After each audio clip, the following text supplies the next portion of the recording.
Okay. I can't video will start.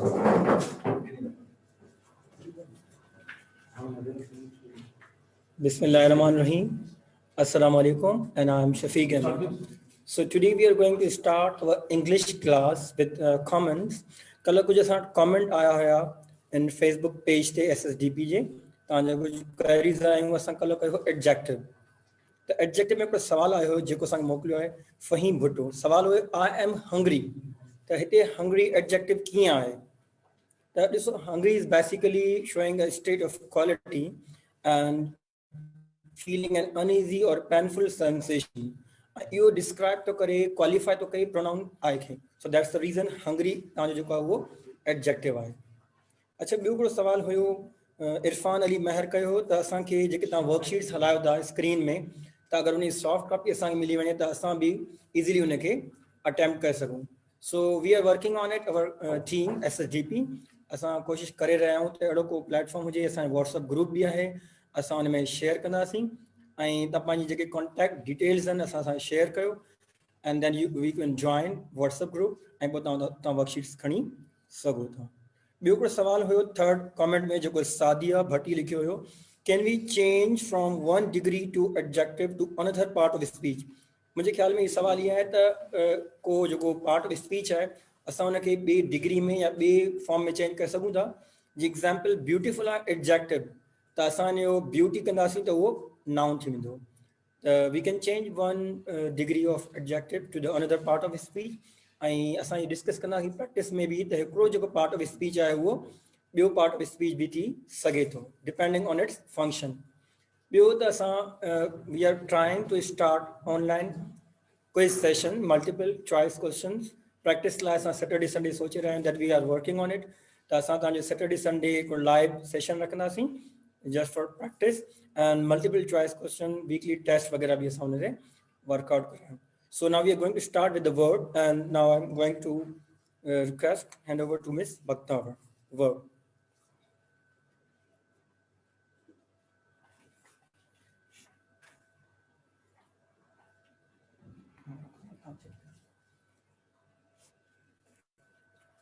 Assalamu alaikum everyone.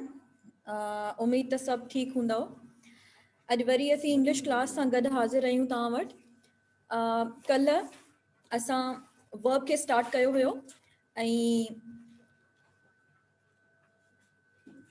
Verb ji definition उन सां related हिकु activity असां कई हुई जंहिंमें काफ़ी असांजा जेके लर्नर्स हुया उन्हनि भरपूर तरह सां पार्टिसिपेट कयो हुयो. किन वर्ब जूं डेफिनेशन्स लिखियूं हुयूं ऐं जेके जेके क्वेश्चन्स बि कया हुया या जेका पिक्चर तव्हांखे शो कई हुई उन सां रिलेटेड काफ़ी सेंटेंसिस कमेंट्स जेको शो करे थो त तव्हां बिल्कुलु सिखी रहिया आहियो असां सां गॾु ऐं असांखे फॉलो करे रहिया आहियो. So thank you so much for that. अॼु असां शुरू कंदासीं वर्ब जेको असां कल्ह शुरू करे चुका हुयासीं.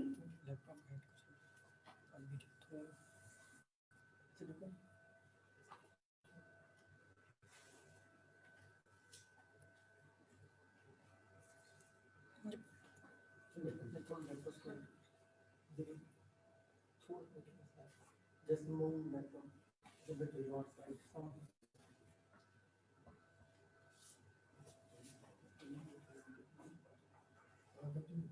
You may continue.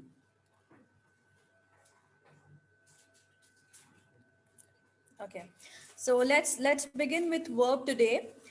कल ही पिक्चर मां तव्हांखे शो कई हुई जंहिंमें कुझु सेंटेंसिस असां ठाहिया हुया ऐं उन खां पोइ असां वर्ब जी डेफिनेशन खे एक्सप्लेन कयो हुयो मूं ऐं तव्हां बि इलाही पार्टिसिपेट कयो. वर्ब जी तव्हां डेफिनेशन्स ॿुधायूं हुयूं.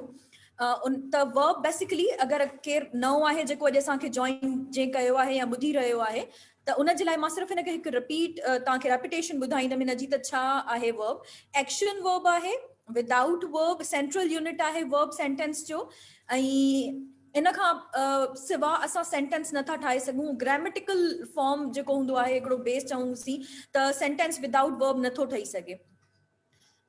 जेको वर्ब आहे उहो हिते जीअं तव्हां ॾिसी सघो था पंहिंजी स्लाइड्स ते त a verb can express action, state of being, occurrence, इहे शयूं जेके आहिनि उहे वर्ब शो करे थो ऐं फर्दर असां अॼु सिखंदासीं त वर्ब्स जा कहिड़ा काइंड्स आहिनि ऐं उन्हनि में कीअं डिफरेंशिएट असीं करे सघूं था कहिड़ो डिफरेंस आहे ऐं कीअं असांखे ख़बर पवंदी त ही कहिड़ो वर्ब आहे ऐं कहिड़े क़िस्म जो वर्ब आहे okay so let's start with the kinds of verb so first one says finite verb non-finite verb action verb transitive verb intransitive verb helping verb linking regular irregular dynamic and stative verb so these are certain kinds of verbs that we are going to look today that we are going to learn today okay so let's begin with finite verb हाणे finite verb जेको आहे उहो छा आहे ऐं उहो असां खे कीअं ख़बर पवंदी त ही फाइनाइट आहे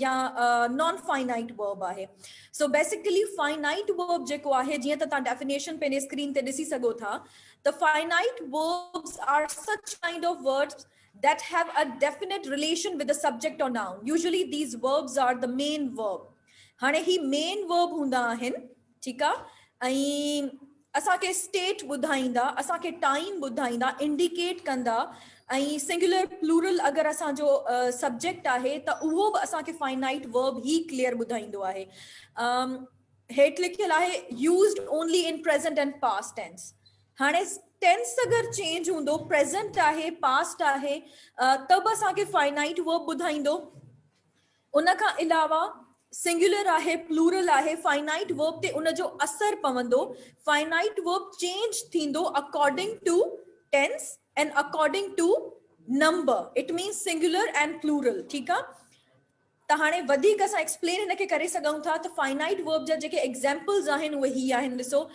ही अटेंड्स हिज क्लास रेगुलरली हाणे ही जेको आहे तव्हांखे प्रोनाउन असां पहिरियां ई पढ़ाए चुका आहियूं ही जेको आहे थर्ड पर्सन सिंगुलर आहे जंहिंसां अटेंड हाणे घणो हिते जेको ही शइ आहे हिन में घणा माण्हू जेके आहिनि मिस्टेक्स कंदा आहिनि घणो करे स्टूडेंट्स चवंदा आहिनि त ही अटेंड या वी अटेंड्स ठीकु आहे त इहा जेका शइ हूंदी आहे थोरी ऑकवर्ड लॻंदी आहे छो जो असांखे क्लियरेंस ख़बर न हूंदी आहे त ही सां गॾु छा वेंदो एस लॻंदो या न लॻंदो त इहा जेका शइ आहे इहा ॾाढी इंपॉर्टेंट आहे हाणे फाइनाइट वर्ब आहे त फाइनाइट वर्ब जेको आहे ही अटेंड्स हाणे हिते अटेंड न पिया हणूं अटेंड्स पिया हणूं छो जो हिते थर्ड पर्सन सिंगुलर यूज़ थियल आहे चेंज ऑफ पर्सन ब्रैकेट में लिखियल आहे चेंज ऑफ पर्सन चेंज थिए पियो इन जे करे ही थी वेंदो अटेंड्स दे अटेंड हाणे पहिरें सेंटेंस में ॾिसो तव्हांखे डिफरेंस ख़बर पइजी वेंदी हिते त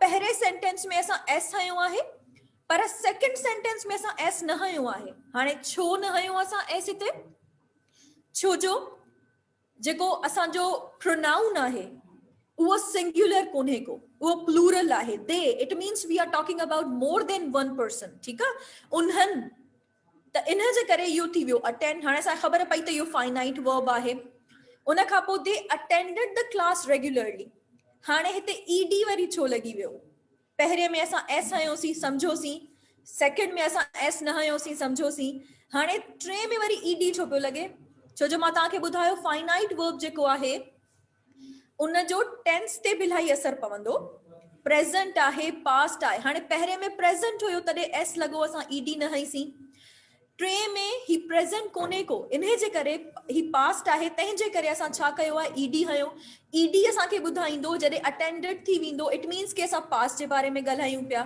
जेका शइ पास्ट में थी चुकी आहे ही they attended the class regularly हाणे वधीक एग्जाम्पल ॾिसो this dog barks in the park dog जेको आहे दिस सिंगुलर तव्हांखे मां ॿुधायो Ali said that he enjoyed the class हाणे हिते ॿ verbs यूज़ थियल आहिनि said ॿुधाए पियो त ही छा आहे पास्ट जे बारे में ॻाल्हायूं पिया enjoyed बि ॿुधाए पियो त पास्ट जे बारे में ॻाल्हायूं पिया असां my sister plays the piano हाणे plays it means के सिंगुलर आहे my sister हिकु आहे ऐं प्रेज़ेंट आहे इन करे असां एस हयो आहे ईडी न हयो आहे okay now the second kind that is non finite finite verb समझी वियासीं बेसिकली ॿ शयूं आहिनि important as a main verb कमु कंदो ठीकु आहे उन खां पोइ टेंस जो असर पवंदो उन खां पोइ सिंगुलर प्लूरल जो असर पवंदो इलाही उन ते चेंजिंग्स ईंदियूं रहंदियूं हाणे नॉन फाइनाइट वरी छा आहे उहो वरी कहिड़ो क़िस्म आहे हाणे चवनि था त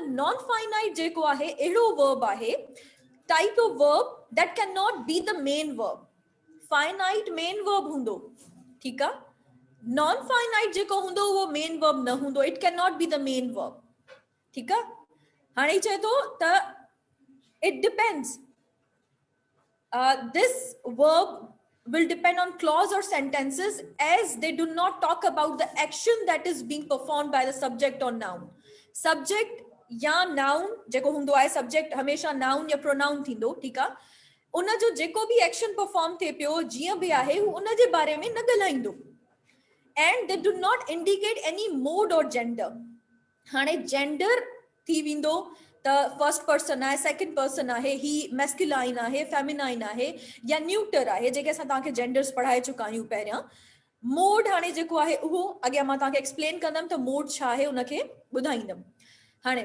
we can also use these verbs as nouns इहे क्वेश्चन्स इलाही अची रहिया आहिनि त अगरि हिते ही एडजेक्टिव आहे त छा हिते ही नाउन आहे हिते ही वर्ब आहे त छा ही नाउन थी सघे थो हिते एडजेक्टिव थी सघे थो हाणे उहो डिपेंड करे थो सिचुएशन ते उहो डिपेंड करे थो सेंस ते त कहिड़ी सेंस आहे कहिड़ो यूज़ आहे अकॉर्डिंग टू द यूज़ असां डिफरेंट सेंटेंसेस में डिफरेंट पार्ट ऑफ स्पीच जेका आहिनि उन जा डिफरेंट पोज़ीशन्स हूंदियूं आहिनि हाणे ही चए थो त we can also use these verbs as noun adverbs and adjectives these types of verbs are also used from form in non-finite clauses which are simply dependent clause and dependent independent clauses जेके आहिनि sentence असीं जॾहिं ठाहींदा आहियूं चार क़िस्मनि जा sentences असीं ठाहींदा आहियूं जंहिंमें सिंपल हूंदा आहिनि नेगेटिव हूंदा आहिनि इंट्रोगेटिव हूंदा आहिनि ऐं नेगेटिव प्लस इंट्रोगेटिव हूंदा आहिनि इहे त सिंपल बिल्कुलु शयूं आहिनि त चार क़िस्मनि जा sentences हूंदा आहिनि ऐं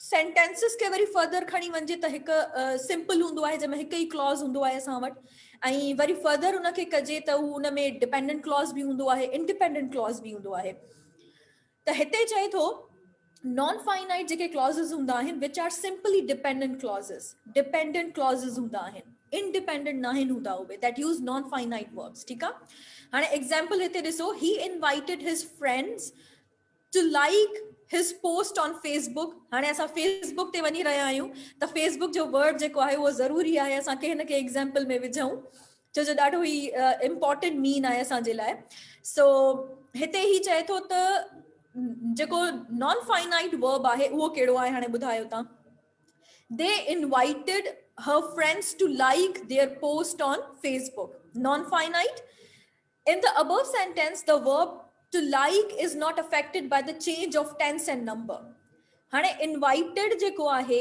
उहो थी वेंदो फाइनाइट छो जो असांखे उहो टेंस ॿुधाए पियो टू लाइक जेको आहे उहो छा थी वियो नॉन फाइनाइट छो जो उन ते कंहिंजो बि असर न पियो पवे हाणे असां पहिरियां ही इनवाइट्स अगरि लिखूं था तब उन जो फ़र्क़ु टू लाइक ते न पवंदो अगरि असां इनवाइटेड लिखियोसीं त उन जो फ़र्क़ु बि जेको आहे उहो टू लाइक ते न पवंदो उन ते फ़र्क़ु न पवंदो ठीकु आहे सो उनखे असां चवंदासीं त ही छा आहे इहो आहे non finite form of verb हाणे वधीक एग्जाम्पल हिते तव्हां ॾिसो हिन में कुझु वधीक यूज़ेस आहिनि he loves camping in the woods now what it says camping is a non-finite verb here and it's used as a noun हाणे हिते as a noun ही यूज़ थियल आहे पर असां चवंदासीं त non finite आहे छो these kinds of non finite verbs are called gerunds हाणे जेके gerund हूंदा आहिनि ing हूंदा आहिनि उहे छा हूंदा आहिनि उहे बि non finite हूंदा आहिनि उन्हनि ते चेंज नाहे पवंदो he loves camping इहो noun बि आहे ऐं इहो non finite बि आहे हिते I need to go to sleep हाणे I need to go to sleep जेको आहे उहो नॉन फाइनाइट आहे हिते एक्शन माना ॿुधाए पियो त is it is acting as a noun हिते नाउन बि एज अ कमु करे पियो ठीकु आहे स्लीप जेको आहे टू स्लीप उन खां पोइ the sleeping dog caused a delay non finite verb has ing form and it is acting as an adjective हिते वरी एज एन एडजेक्टिव पियो कमु करे त इहे जेके शयूं आहिनि बेसिक आहिनि बिल्कुलु माइनर आहिनि लेकिन कहिड़ो कहिड़ो डिफरेंस अचे थो ऐं अगरि डिफरेंस अचे थो त उहो कहिड़ी वजह सां अचे थो हाणे हिते एज अ जरंड बि कमु करे सघे थो एज अ जेको एज अ नाउन आहे एडजेक्टिव बि थी सघे थो हाणे वरी लास्ट लाइन में तव्हां ॾिसंदव त ही चए थो त verbs that have ing and ed as suffixes. हाणे suffixes ऐं prefixes छा हूंदा आहिनि? एडिशन हूंदी आहे। जेको असां एडिशन कंदा आहियूं सफिक्सिस उहे हूंदा आहिनि जेके at the end of this word असां विझंदा आहियूं उन जी मीनिंग चेंज करण जे लाइ। फॉर एग्जांपल हिते अगरि आहे स्लीप सॉरी हिते अगरि आहे इनवाइट, ठीकु आहे, इनवाइटेड। हाणे ईडी जेको आहे उहो सफिक्स आहे जेको असां ईडी जॉइन कयो इनवाइट में ऐं उन जी मीनिंग प्रेज़ेंट मां छा थी वई, पास्ट थी वई, मीनिंग चेंज थी वई, सफिक्स इहो आहे। ऐं प्रिफिक्स छा आहे? प्रिफिक्स जेके हूंदा आहिनि उहे पहिरियां विझंदा आहिनि, pre prefix, it means something that is going to be added at the start of the word. add कंदासीं start में त उहे prefixes थी वेंदा, ठीकु आहे। हाणे engineering, pre-engineering, medical, pre-medical। हाणे pre छा आहे हिते एज अ प्रिफिक्स पियो कमु करे, ठीकु आहे। त ही जेके नंढियूं नंढियूं टर्म्स अचनि थियूं उन्हनि खे डिटेल में असां नथा ॻाल्हाए सघूं, पर वक्तन ब वक्तन असां तव्हांखे डेफिनेशन ॿुधाईंदा रहंदासीं त तव्हांखे ख़बर पवंदी त सफिक्स छा आहे, प्रिफिक्स छा आहे, मूड छा आहे, टोन छा आहे। इहे जेके आहिनि बिल्कुलु माइनर आहिनि पर ॾाढियूं इंपॉर्टेंट शयूं आहिनि। हाणे ही हिते सफिक्सिस प्रिफिक्सिस आहिनि ऐं इन जी वजह सां ई छा पियो थिए, एडजेक्टिव, इहे एडजेक्टिव जेके आहिनि उहे इन्हनि खे चयो वेंदो आहे पार्टिसिपल्स, ठीकु आहे। सो ही नॉन फाइनाइट ऐं फाइनाइट आई होप के क्लियर थी वियो हूंदो। उन खां पोइ हाणे मेन शइ that is action word. Action verbs जेके आहिनि उन्हनि खे मेन वर्ब बि चयो वेंदो आहे, प्रिंसिपल वर्ब बि चयो वेंदो आहे, लेक्सिकल वर्ब बि चयो वेंदो आहे। इहे सभु नाला अगरि फॉर एग्जाम्पल लिखियल आहे लेक्सिकल वर्ब त उन में परेशान थियण जी का ॻाल्हि कान्हे का, छो जो उहे छा आहिनि, एक्शन वर्ब्स आहिनि। प्रिंसिपल वर्ब लिखियल आहे that is action verb, main verb लिखियल आहे एक्शन वर्ब, मतलब हिकु ई शइ जा डिफरेंट नाला आहिनि इहे, ठीकु आहे। हाणे हिते छा आहे, चए थो त all these types of verbs talk about what the subject is doing in the sentence. Subject कहिड़ो कमु करे रहियो आहे सेंटेंस में, उन जे बारे में असांखे एक्शन वर्ब ॿुधाईंदो। एक्शन वर्ब ॿुधाईंदो त कहिड़ो कमु थी रहियो आहे, को कमु थी रहियो आहे, एक्शन आहे त उहो एक्शन आहे, ठीकु आहे। सिंपली इन जी आइडेंटिफिकेशन ॾाढी सिंपल आहे, माना छा इस जेको सब्जेक्ट आहे या नाउन प्रोनाउन आहे उहो कहिड़ो कमु करे रहियो आहे, ठीकु आहे। Action verbs are one of the most easily identifiable types of verbs in English grammar. ये ॾाढा सिंपल हूंदा आहिनि, ॾाढा इजी हूंदा आहिनि। हाणे छा आहे, टू आइडेंटिफाई और recognize these verbs we simply have to look for the words in the sentences that answer the questions. What is the subject doing? Subject cha kare rahe hai, theek hai। Okay, for example, Rose is painting in the painting the kitchen wall. What is Rose doing? Rose cha kare rahi hai, painting kare rahi hai। cha paint kare rahi hai? The kitchen wall, action thi raho hai, paint kare rahi hai। Okay, hane there are two types of action verbs, transitive, intransitive। हिननि जी जेका हूंदी आहे, हिननि में इलाही students खे तमामु घणी मुश्किल थींदी आहे फाइंड आउट करण जे लाइ। त हाणे ऑब्जेक्ट अगरि कमु करे पियो उन ते असर थिए पियो या न पियो थिए, अगरि थिए पियो त कीअं पियो थिए, या ऑब्जेक्ट न आहे त पोइ इन वर्ब में छा क्वेश्चन बीहे पियो या न पियो ठहे। त हिन खे वधीक हाणे मां तव्हांखे एक्सप्लेन कयां थी त ट्रांजिटिव ऐं इंट्रांजिटिव में कहिड़ो फ़र्क़ु आहे। हाणे ट्रांजिटिव जेको आहे वर्ब वो basically आहे, transitive verbs are such kind of verbs in which action verbs have a definite object। हाणे जरूर at the end of transitive verb we need to put an object at the end, that is very necessary। without object transitive verb कम न कंदो, ठीकु आहे। उन जे लाइ object खपे असांखे।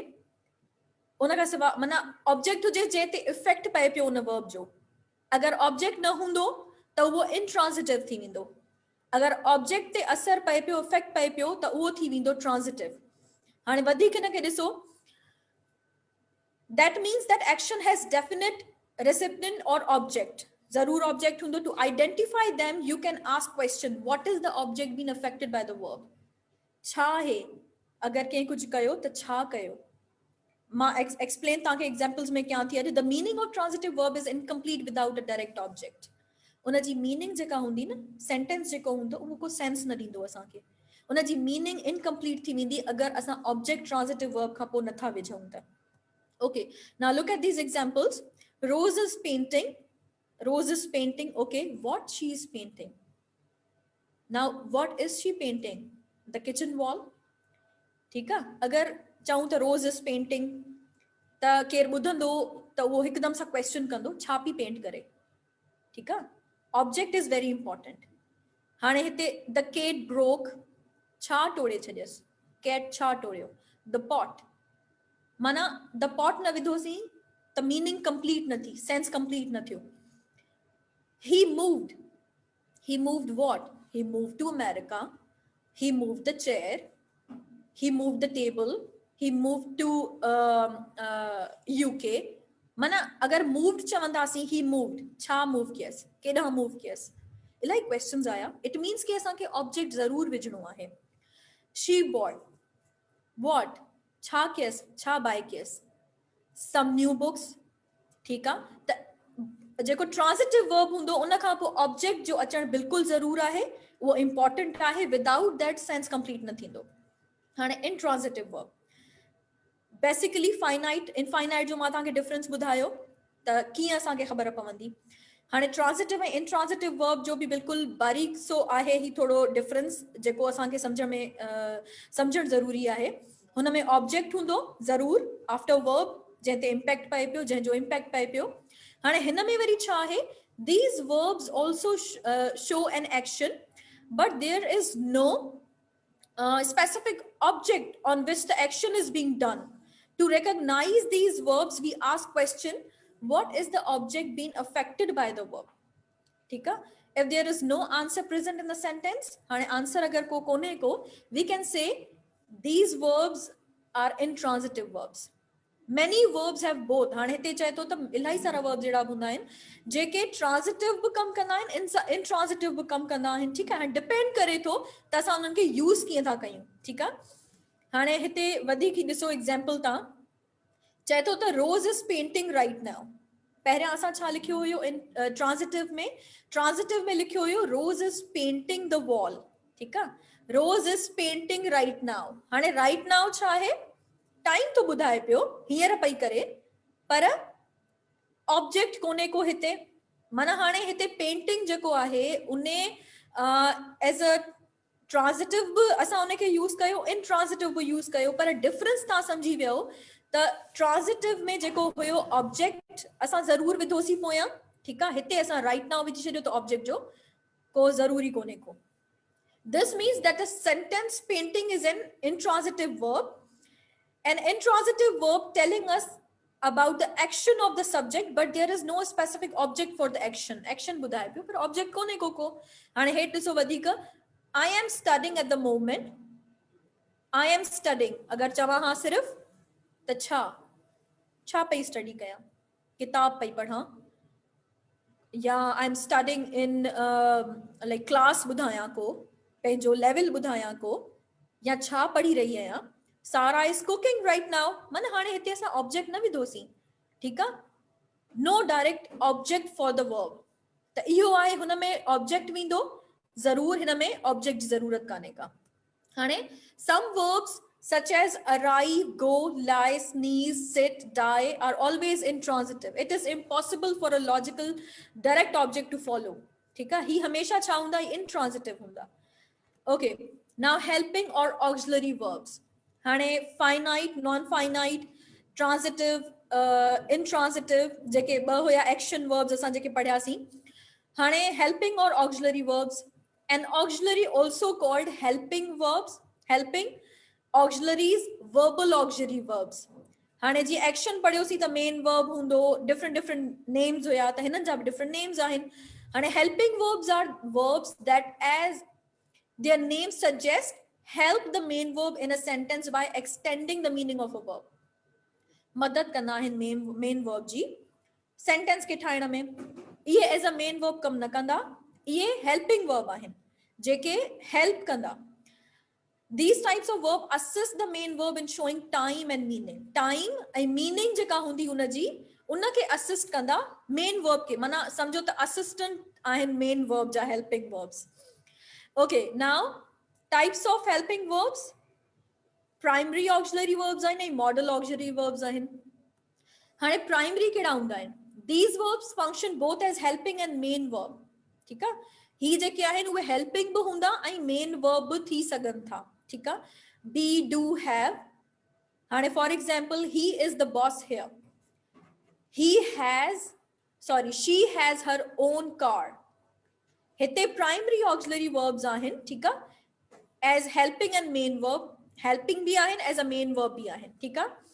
मॉडल ऑक्सिलरी कह रहा है मॉडल वर्ब्स जेके आहिनि उहे तमाम डीप आहिनि उन्हनि ते बि हिकु असां क्लास ज़रूर कंडक्ट कंदासीं पर हिते हींअर मां तव्हांखे सिर्फ़ु ॿुधाए छॾियां त मॉडल ऐं सिंपल जेके हेल्पिंग वर्ब्स हुननि में कहिड़ो डिफरेंस हूंदो आहे these verbs are used to change the tone and mood tone हाणे छा आहे टोन मतलब कहिड़े तरीक़े सां ॻाल्हाए रहिया आहियूं whether it's order it's request it's question कहिड़ो टोन आहे क्वेश्चन पिया कयूं ऑर्डर पिया कयूं छा पिया कयूं ठीकु आहे एंड मूड टोन थी वेंदो पोलाइट आहियूं या असां अग्रेसिव आहियूं या असां जेको आहे फॉर्मल आहियूं इनफॉर्मल आहियूं ऐं मूड थी वेंदो क्वेश्चन आहे ऑर्डर आहे छा आहे ठीकु आहे इहे ॿ डिफरेंसिस आहिनि टोन थी वियो पोलाइट आहियो फॉर्मल आहियो इनफॉर्मल आहियो अग्रेसिव आहियो मूड थी वियो imperative subjective ठीक है ये मां तव्हांखे ॿुधायां थी हाणे मॉडल वर्ब्स कहिड़ा कहिड़ा हूंदा आहिनि कैन कुड मे माइट शल इहे मॉडल वर्ब्स आहिनि जेके असां यूज़ कंदा आहियूं for example she can run fast हाणे हिते छा ॿुधाए पियो कैन करे सघे थी शी कैन रन फास्ट हू तेज़ भॼी सघे थी यू शुड स्टडी इंग्लिश हाणे इहा छा आहे एडवाइस आहे तोखे इंग्लिश सिखणु खपे ओके हाणे mode very important verb modes are classification that indicate the attitude of a speaker attitude speaker जो ॿुधाईंदा जेके मोड हूंदा आहिनि verbs में असां वटि टे मोड्स आहिनि इंग्लिश में इंडिकेटिव इम्परेटिव एंड सब्जेक्टिव ठीकु आहे त ही मां हिकिड़ी हिते विझी छॾी आहे पिक्चर तव्हां हिनखे ॾिसी सघो था त ही चए थो त इंडिकेटिव मूड्स कहिड़ा हूंदा आहिनि एक्सप्रेस कनि था स्टेटमेंट ऐं क्वेश्चन खे for example have you finished your homework your indicative question थी वियो उन खां पोइ expresses चए थो त ostriches can not fly हाणे इहो statement थी वियो indicative आहे imperative expresses a command or advice don't run in this building be careful advice आहे be careful don't run in this building इहो छा आहे कमांड आहे सब्जेक्टिव वरी कहिड़ा थी वेंदा एक्सप्रेसिस विश और सजेशन विश खे एक्सप्रेस कंदा सजेशन खे एक्सप्रेस कंदा for example if I see him I will tell हिम माना अगरि मूंखे हू ॾिसण में आयो त हुनखे ज़रूरु ॿुधाईंदसि इहो छा आहे विश आहे मूंखे अगरि हू मिलियो त हुनखे ज़रूरु ॿुधाईंदसि इफ आई वर यू हाणे इहा विश आहे if I were you I wouldn't keep throwing रोक at the bees ठीक है so ये modes आहिनि okay now next linking or copular verbs linking or copular verbs are unlike other verbs they do not tell anything about the subject themselves instead they connect the subject to a noun or adjective that helps or describes or providing additional information about subject link कंदा आहिनि information असांखे वधीक ॾींदा आहिनि हाणे it is important to remember छा important आहे the difference between a helping verb or a linking verb हाणे ही जेको क्वेश्चन आहे उहो इलाही important आहे इलाही सारा स्टूडेंट्स पुछंदा आहिनि त helping verb ऐं linking verb में छा डिफरेंस आहे helping verb बि लिंक कंदो linking verb बि लिंक कंदो helping verb जेको आहे उहो बि हेल्प कंदो linking verb बि हेल्प कंदो पर डिफरेंस आहे हाणे कहिड़ो डिफरेंस आहे त हिते चए थो त जेको helping verb and linking verb is that is the linking verb is used to connect the subject with something that describes it ठीक है linking verb जेको आहे is that the linking verb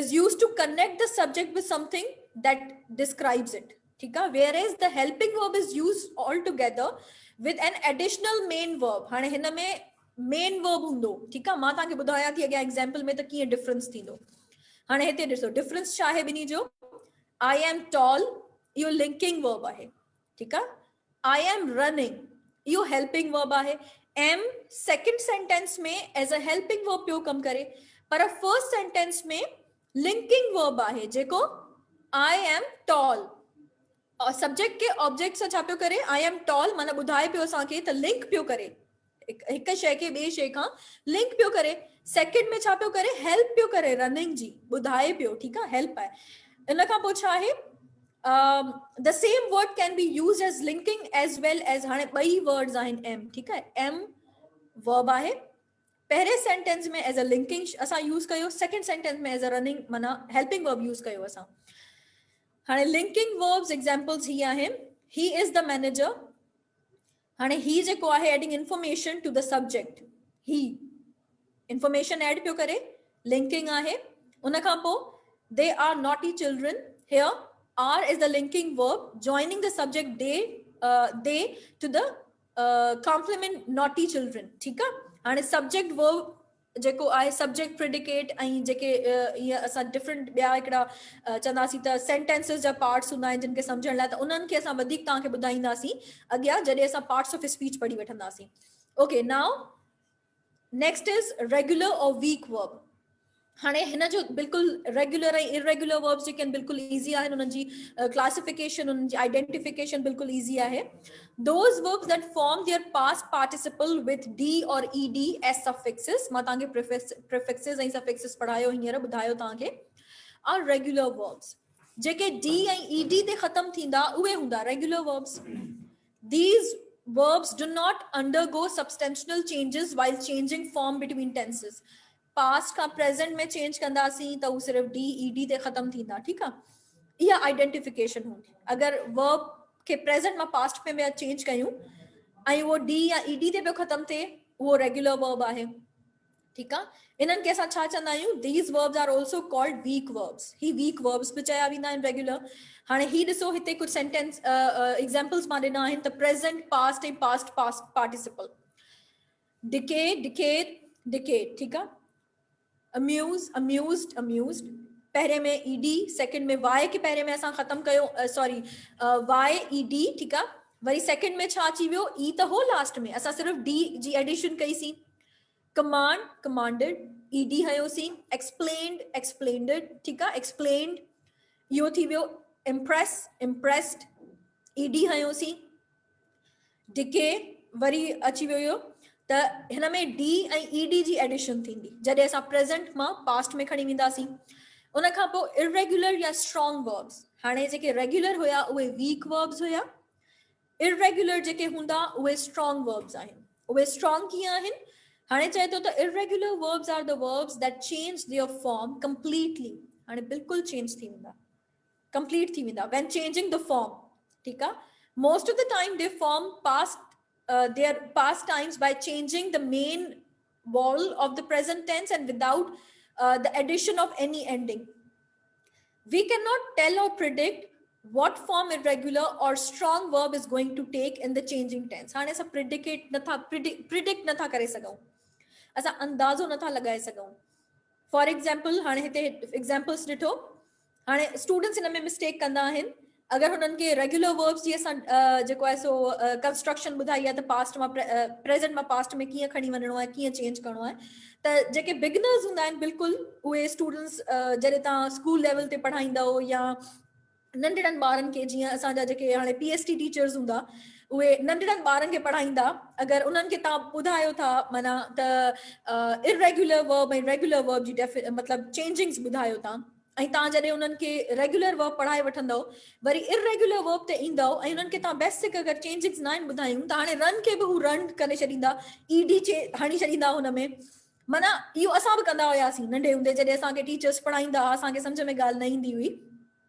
ऐं ओचितो के टीचर पुछो असांखां त बाबा हाणे हिन में अगरि फॉर एग्जाम्पल फॉरगिव आहे हाणे इन जो माना इरेगुलर वर्ब छा थींदो ठीकु आहे ॿुधायो असांखे त असां हिकदमि सां मतिलबु उहो थी वेंदो छो जो रूल वेठल आहे न त भई डी ऐं ईडी कंदासीं त पास्ट थी वेंदो वधीक ॿी का शइ हिन में चेंज थी नथी सघे त हिकदमि सां थी वेंदो लाइक फॉरगिव्ड माना इहो थी वियो ईडी हयोसीं न ईअं न थींदो मेन वर्ब्स माना जेके इहे आहिनि उन्हनि में चेंजिंग्स थींदियूं स्ट्रॉन्ग वर्ब डिफरेंट उनजो हूंदो हाणे for example run ran run awake awoke awoken ठीकु आहे choose chose chosen forgive forgave forgiven bring bought ठीक है त इहे जेके चेंजिंग्स आहिनि इहे वरी इरेगुलर वर्ब थी वेंदियूं, इहे स्ट्रॉन्ग आहिनि, बिल्कुलु चेंज थी वेंदा, ed या d सां असां उन्हनि खे चेंज न कंदासीं। अच्छा हाणे उन खां पोइ डायनेमिक वर्ब्स आहिनि। A dynamic verb is a verb that shows continued or progressive action of the subject. माना समझो gerund आहिनि इहे, ing हूंदा, प्रोग्रेसिव ॿुधाईंदा, ठीकु आहे, ing हूंदा, पर उन सां गॾु असांखे सेंस बि सम्झणी आहे त वर्ब जी कहिड़ी आहे, कमु थी रहियो आहे, जेको कमु थी रहियो हूंदो उनखे असां चवंदासीं डायनेमिक। हाणे it indicates that something is happening और वाज हैपनिंग और विल बी हैपनिंग, ठीकु आहे। त एग्जांपल ॾिसो हिते, those girls buy clothes every week. हाणे हिते ing असां बाय में कोन आयो आहे, ठीकु आहे, त इहा शइ तव्हां इलाही कंसीडर कजो त ज़रूरी कोन्हे त ing लॻे त ई असांखे ख़बर पवंदी त कमु जेको आहे उहो थी रहियो आहे या फिनिश न आहे थियो, स्टार्ट थी वियो आहे, ख़तमु कोन थियो आहे। हाणे चाहे those girls buy clothes every week, माना हर वीक जेको आहे, हर हफ़्ते ई छोकिरियूं कपिड़ा वठंदियूं आहिनि। हाणे छोकिरियुनि जो इहो इलाही हूंदो आहे कमु, त उन्हनि खे कपिड़ा ॾाढा वणंदा आहिनि ऐं शॉपिंग ॾाढी वणंदी आहे। सो छोकिरियूं सम्झी सघनि थियूं त हीउ जेको सेंटेंस आहे हुनजो केतिरी इंपॉर्टेंस आहे। Those girls buy clothes every week, उन खां पोइ he is singing at the party, singing करे रहियो आहे ing। उन खां पोइ we are investing our time in the training. हाणे असां पंहिंजो छा करे रहिया आहियूं, टाइम इन्वेस्ट करे रहिया आहियूं, मनी इन्वेस्ट कोन करे रहिया आहियूं असीं, this is free of cost तव्हांजे लाइ, सभिनी जे लाइ, पर असांखे टाइम इन्वेस्ट करणो आहे हिन में, ठीकु आहे। So we are investing our time in this training. उन खां पोइ she was selling her old books in the garage sale, छा करे रही हुई, सेल करे रही हुई बुक्स। सो इहे एग्जांपल्स आहिनि, इन्हनि खे असीं चवंदासीं dynamic. Okay, stative, a stative verb is one that describes a state of being, hujan, that verb doesn't describe the action like dynamic verb। हाणे dynamic verb वांगे ये कोन कंदा, ये छा हूंदा, ये हूंदा आहिनि स्टेटिव आहिनि, वर्ड ही ॿुधाए पियो असांखे त डायनेमिक कोन्हनि, कंटिन्यूअस कोन्हे का। हाणे एग्जांपल्स ॾिसो, my sister prefers chocolate cake, हाणे something that we cannot see but that is her preference, उहा हुनजी प्रेफरेंस आहे त हुनखे चॉकलेट केक वणंदो आहे। He likes playing tennis, likes something that is stative, we cannot see that, like हाणे कुछ के शे के वणे थी तो वा असां माना चऊं था त इहा कंटिन्यूटी कोन्हे, that is something stative आहे उहा। I think tea is better than coffee, your brother hates driving, everyone appeared at the party, appeared, something stative, would you mind if I sit here, ठीकु आहे। Always remember me in your prayers। त इहे जेके शयूं आहिनि, इहे जेके verbs आहिनि, उहे थी वेंदा stative verbs। Okay, so this was all about verb, जंहिंमें असां verb पढ़ियोसीं, definition जा kinds पढ़ियासीं, differences पढ़ियासीं। पर अगरि तव्हांखे को बि question हुजे verb सां related त तव्हां उहो कमेंट में लिखी सघो था, बेशक असां उहो पढ़ी करे तव्हांखे इंशाल्लाह जेका मंडे जी क्लास हूंदी उन में असां तव्हांखे पहिरियां उहे तव्हांजा क्वेश्चन सॼा आंसर्स कंदासीं। ऐं अगरि ॿियो को बि का सजेशन हुजे, का बि प्रेफरेंस हुजे त तव्हां उन में कमेंट में लिखी सघो था, असांखे ॿुधाए सघो था। So next is adverb. हाणे सर शफ़ीक तव्हांखे एडवर्ब जे बारे में ॿुधाईंदा ऐं उनखे डिस्क्राइब कंदा। सो मुंहिंजे तरफ़ां अॼु एतिरो ई, थैंक यू सो मच, अल्लाह हाफ़िज़।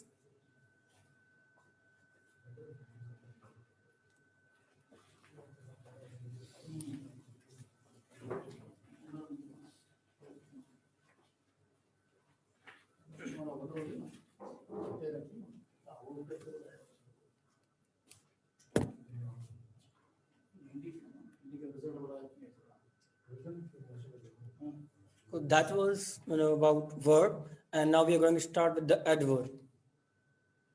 Okay, so what is adverb? As a name suggests, adverb the all लफ्ज़ जेको verb, adjective ऐं verb जे बारे में कुछ ॿुधाए तो उनखे चइबो आहे adverb।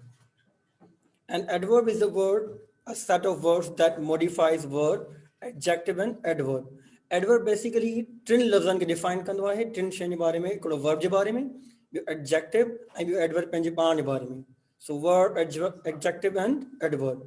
It tells when, where and how an action is performed or indicates the quality or degree of the action। Basically adverb तनाले में ॾिसंदो त adverb उहो लफ़्ज़ जेको verb, adjective, adverb बारे में ॿुधाए। Many adverbs end in Lee, but some words end which in Lee are not adverb. Mostly जेके adverb हुनान वो ली ते खत्म थींदा आहिनि, पर ज़रूरी न आहे त सभु ली words adverb हुजनि. Now see the example. He sings loudly. हाणे sings हिकिड़ो verb आहे. उहो कीअं ॻाए रहियो आहे? Loudly. Loudly is verb. त जेको verb खे define करे उहो बि तव्हांजो छा आहे? Adverb. He is very tall. Tall adjective आहे. हाँ tall जेको ॾिसो तव्हांखे डिफाइन कयो कीअं हू tall आहे, केतिरो tall आहे? Very tall. तो very here is adverb. त जेको adjective खे describe करे, modify करे त उहो बि adverb आहे. She moved quite slowly. Quite भी adverb आहे, slowly भी adverb आहे. त उहो लफ़्ज़ जेको adverb खे define करे, further भी adverb खे त उहो भी adverb आहे. So these are 3 examples of verb, adjective and adverb. Now we are going to discuss few types of adverb: conjunctive adverb, sentence adverb, adverbs of time and frequency, adverb of place and direction, adverbs of degree, and adverbs of manner. And सब खां पहिरियों असां discuss कंदासीं conjunctive adverb. And so conjunctive means to join, to link, to connect. Now conjunctions have one job to connect. हाणे conjunction जेको असां सुभाणे इंशाल्लाह कंटिन्यू कंदासीं इन मंडे त conjunction जो कमु आहे उहो सिर्फ़ connect करणो आहे, join. But they join words, phrases and clauses together to clarify what the writer is saying. Conjunction जेको आहे उहो सिर्फ़ हिकिड़ो आइडियो या हिकिड़ो कंहिंखे join कंदो आहे phrases खे या clauses खे. पर the job of adverb is to connect ideas. When we call it conjunctive adverb. But adverb जो कम जेको आहे सो वो connect करना ideas के. For example, a conjunctive adverb can join the 2 main clauses. Situation. The conjunctive adverb behaves like a coordinating conjunction. माना वो किन बिन जुमलन के बिन ideas के connect तो करे. इन्हें करे सामने के नाम conjunctive adverb. Notice that this main clause, conjunctive adverb and main clause. Read examples. The dark skies and distant thunder disordered Clarice from her afternoon run. Moreover, she had 13 calculus problems to solve for her morning class. And that is so in me sentences, ideas connected. And in moreover. The moreover here is adverb. And adverb means to comma a semicolon we use kandasi. Same is in another example otherwise. Now sentence adverb. A sentence adverb start the sentence and modify the whole sentence. Sentence adverb हुआ जेको जुमले जे शुरू में अचे ऐं पूरे जुमले खे connect करे. Example: hopefully we will win the match. Apparently the sky is getting cloudy. Certainly I didn't think of coming here. हाणे हिते hopefully, apparently and certainly ये टे लफ़्ज़ आहिनि adverb sentence. ये पूरे जुमले खे असांखे define कनि था. Adverbs of time and frequency. उहे adverb जेके असांखे time जे बारे में ॿुधाइनि ऐं frequency माना कॾहिं थियनि था ऐं केतिरे means अक्सर केतिरे time में when. It indicates time or frequency of the action in the sentences. They answer the questions when and how. For example, always, never, often, eventually, now, frequently, etc. Examples. I made him daily. हाँ daily माना रोजाना मिलना या बिगड़ी frequency या they always help me हमेशा अक्सर तो ये लफ्ज़ शो करता frequency. He will go to school tomorrow and कहीं भी तो it shows time here. That is adverb of time. Now adverb of place and direction. We adverb जेके place and direction show कर that indicates place or direction of the action in the sentence. They answer the question where is the action performed. And ये जो answer होता है तो वो action कितनी थी रहा है like across, over, under, in, through, backward, there, around. Examples these. Now for example, I went through the jungle. He plays in the field. Alex is going to school. He is staying at my home. हाँ ये group of words ये show था करना सांगे केड़े मना place में या केड़ी direction में ये तंता. Adverbs of degree. It answers how many.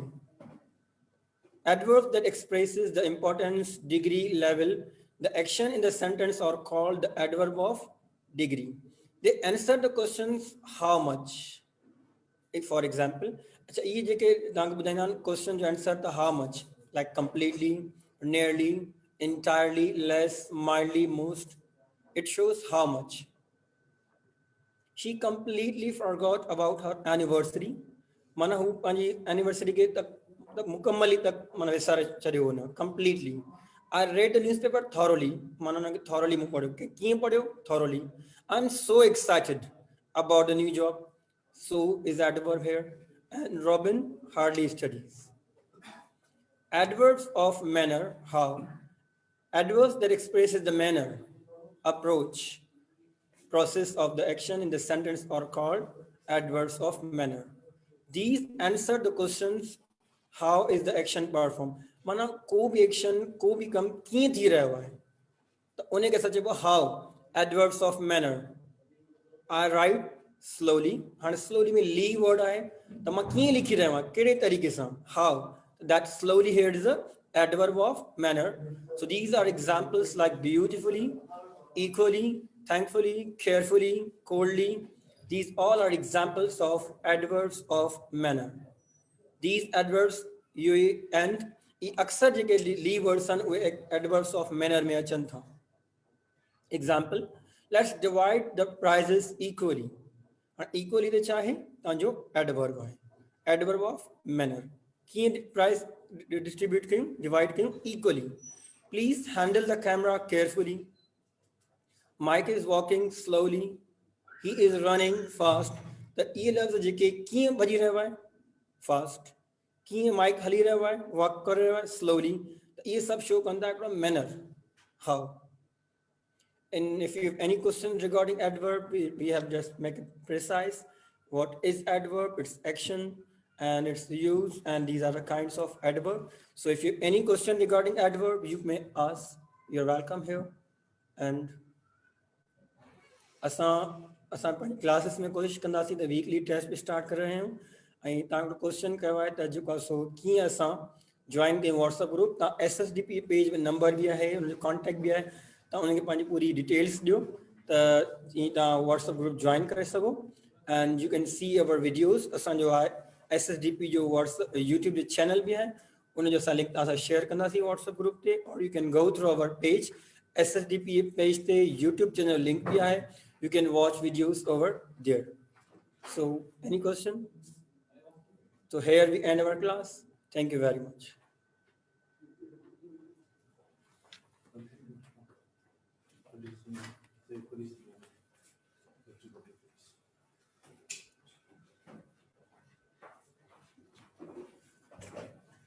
जल्दी